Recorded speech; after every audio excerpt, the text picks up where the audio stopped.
लड़का बोला, मैं सब कुछ समझता और जानता हूँ। सिपाही बोला, अगर तुम सब कुछ समझते हो तो हम पर भी एक मेहरबानी करो।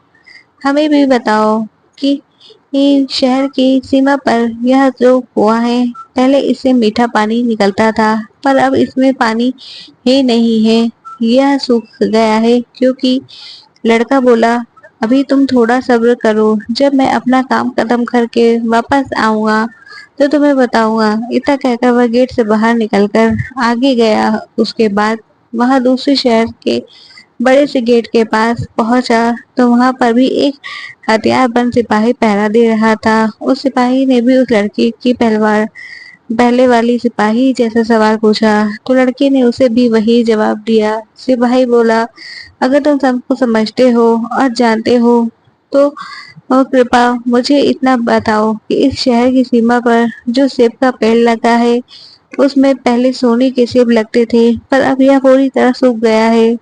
अब इसमें पत्तियां भी नहीं लगती, ऐसा क्यों? लड़का बोला, थोड़ा इंतजार करो, अपना काम पूरा करके आने पर मैं इसका जवाब तुम्हें बताऊंगा। इतना कहकर वह आगे चल दिया और चलते चलते तीसरे शहर की सीमा पर पहुंच गया। तो वहां पर एक बड़ी सी नदी थी जिसमें एक छोटी सी नाव थी और एक नाविक उस पर बैठा था। नाविक ने उससे पूछा, तुम यहाँ क्यों आए हो और तुम यहाँ के बारे में क्या समझना जानते हो? लड़का बोला, मैं सब कुछ जानता हूँ। नाविक बोला, अगर तुम सब कुछ जानते हो तो कृपा करके मुझे बताओ कि आने जाने के इस काम में मुझे छुटकारा कैसे मिलेगा? लड़का बोला, इस सवाल का जवाब मेरे वापस आने के बाद तुम्हें जरूर मिलेगा, पर पहले तुम मुझे नदी पार करवाओ। नाविक ने उसे अपनी नाव पर बैठाकर दूसरे किनारे पर छोड़ दिया। जैसे ही वह नदी के दूसरे किनारे पर गया, उसे वहां नीचे की ओर जल जाने वाला कच्चा और अंधेरे सा रास्ता दिखाई दिया। वह उसी रास्ते पर चल पड़ा। काफी नीचे पहुंचने पे उसे एक बूढ़ी औरत आंगन में बैठी हुई दिखाई पड़ी। जैसे ही उसने उस घर में प्रवेश किया तो बूढ़ी औरत ने उससे पूछा, अरे बच्चे, तू कौन है और यहाँ पर क्यों आया है? तुझे पता नहीं कि यहाँ पर शैतान रहता है? लड़का बोला, मैं ठीक जगह पर आ गया हूँ, अब तुम मेरी सहायता करो। मुझे शैतान के सिर के 3 सोने के बाल चाहिए, नहीं तो मुझे मेरी पति वापस नहीं मिलेगी। बूढ़ी औरत बोली, बेटा, यह तो तेरी बहुत बड़ी मांग है, इसे पूरा करना इतना आसान नहीं है। जब राक्षस घर वापस आकर तुझे यहाँ देखेगा तो कच्चा ही चबा जाएगा, इससे मुझे ही तेरी रक्षा करनी पड़ेगी। उस बूढ़ी औरत को लड़के पर तरस आ गया। उसने चीटा बनाकर उसे अपनी स्कर्ट की चुन्नटों में छिपा लिया। लड़का बोला, बूढ़ी माँ, मुझे अब से 3 सवालों के जवाब भी पूछने हैं। पहला सवाल, एक कुआं जिससे पहले शरबत की तरह मीठा पानी निकलता था, आजकल क्यों सूख गया है? दूसरा सवाल, एक सेब के पेड़ जिस पर पहले सोने के सेब लगते थे, अब उस पर पत्ते ही नहीं लगते, वह पेड़ क्यों सूख गया है? तीसरा सवाल के लिए, एक नाविक को क्यों हमेशा इधर से उधर जाना पड़ता है, उसे इससे छुटकारा क्यों नहीं मिलता है? बूढ़ी दाई माँ बोली, ये तीनों बड़े कठिन सवाल हैं, इन सवालों के जवाब भी हमें राक्षस से ही मिल सकते हैं। मैं तेरे लिए यह कोशिश भी जरूर करूंगी, पर अब तो चुपचाप छुप जा, नहीं तो जिंदा नहीं बच सकता। शाम को राक्षस घर पहुंचा। अंदर घुसते ही उसने शोर मचाना शुरू कर दिया, मुझे अपने घर में किसी मनुष्य की गंध आ रही है, आज जरूर कुछ गड़बड़ है।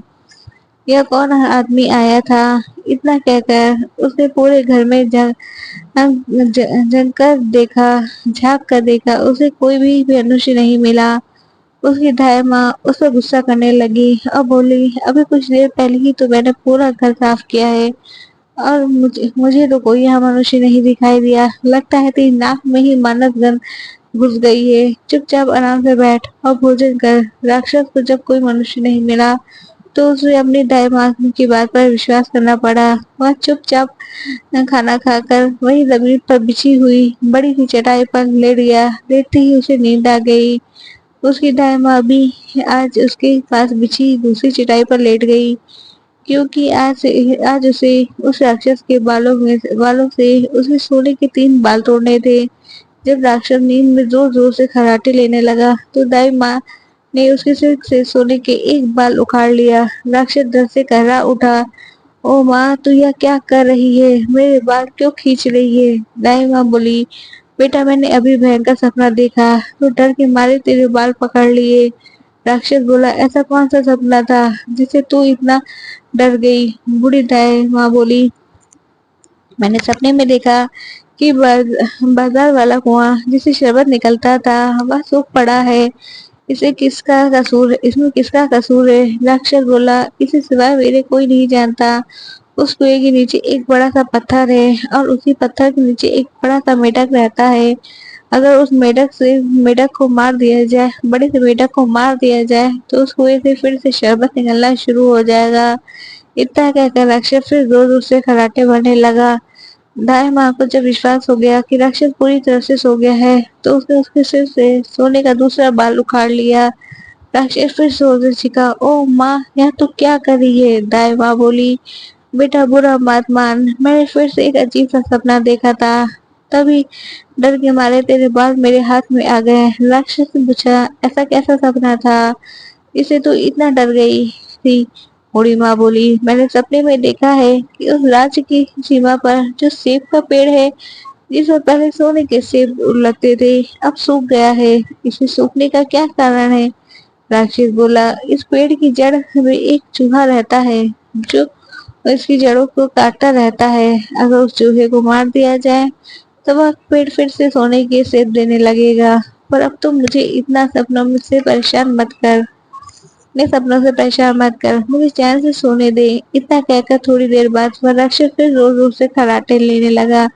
जैसे ही बूढ़ी माँ को लगा कि राक्षस सचमुच सो गया है, तो उसे तीसरी बार सोने का बाल उखाड़ लिया। अब तो राक्षस गुस्से में आग बबूला हो गया और दाई माँ को खरी खुरटी सुनाने लगा। दाई माँ उसे शांत करने की कोशिश करने लगी, फिर बड़े से प्यार से बोली, बेटा मैं इन अजीब अजीब सपनों का क्या करूं? अभी अभी मैंने फिर से एक अजीब सपना देखा।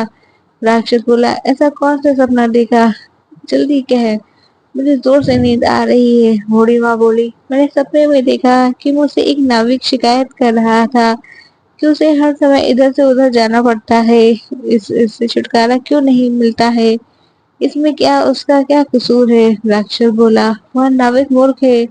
जिस दिन वह किसी और आदमी के हाथ में अपना चुप्पा दे देगा, उसे हर रोज के आने जाने से छुटकारा मिल जाएगा। इतना कहकर राक्षस फिर से अपनी चटाई पर लेट गया और खर्राटे लेने लगा। अब दाई माँ ने उस लड़के को अपने स्कर्ट से निकाला और उसे 3 सोने के बाल देकर बोली, अपने तीनों सवालों के जवाब तो तू सुन ही चुका है।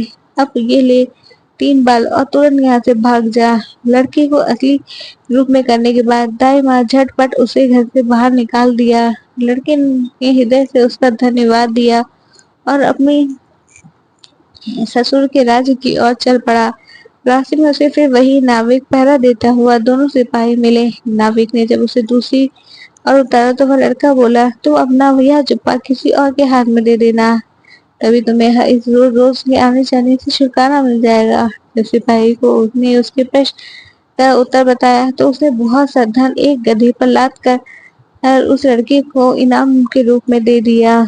वह उस धन से लदे हुए गधे को लेकर जब हम पहले सिपाही के पास पहुंचा, तो उसे भी उसके प्रश्न का उत्तर बताया। उस सिपाही ने भी उसे बहुत सा धन एक गधे पर लाद कर उसको इनाम दिया।